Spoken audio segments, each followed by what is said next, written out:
بسم اللہ الرحمن الرحیم۔ ہم آپ کو اپنے چینل میں خوش آمدید کہتے ہیں۔ آج ہم آپ کے لیے ایک بہت خوبصورت واقعہ لے کر حاضر ہوئے ہیں۔ یہ بات ہے سن 50 ہجری کی۔ حضرت امیر معاویہ رضی اللہ تعالیٰ عنہ خلافت کے واحد حکمران ہیں۔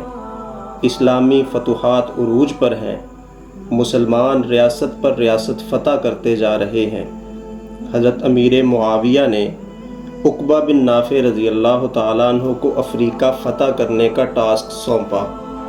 حضرت عقبہ نے افریقہ کو فتح کر لیا، یہاں تک کہ کیروان تک پہنچ گئے۔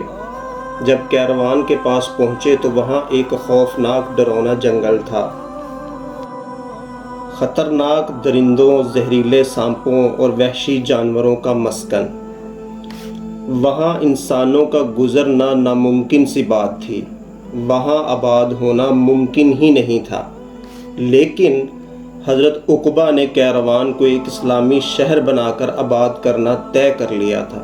چنانچہ آپ نے کیروان کے خد و حال اور حدود کا خاکہ تیار کر لیا۔ مسئلہ یہ تھا کہ جانوروں اور درندوں سے بھرے اس جنگل کو کیسے خالی کروایا جائے۔ ان کے پاس دو آپشن تھیں، ایک انسانی طاقت سے اور دوسرا اللہ تعالیٰ کی مدد سے۔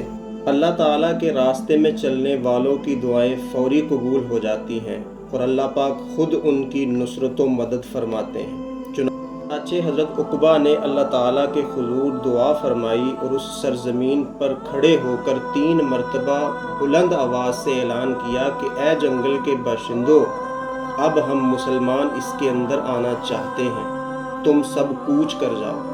حضرت عقبہ کی آواز بجلی کی طرح کڑکی اور اس کا اثر بھی ہوا۔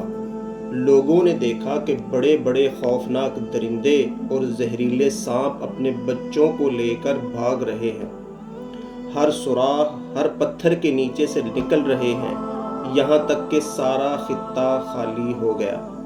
جب حضرت عقبہ نے دیکھا کہ جنگل اب بالکل خالی ہو گیا ہے تو لوگوں کو حکم دیا کہ اللہ کا نام لے کر آ جاؤ۔ ان کے ایک اشارے پر کیروان شہر بسایا گیا۔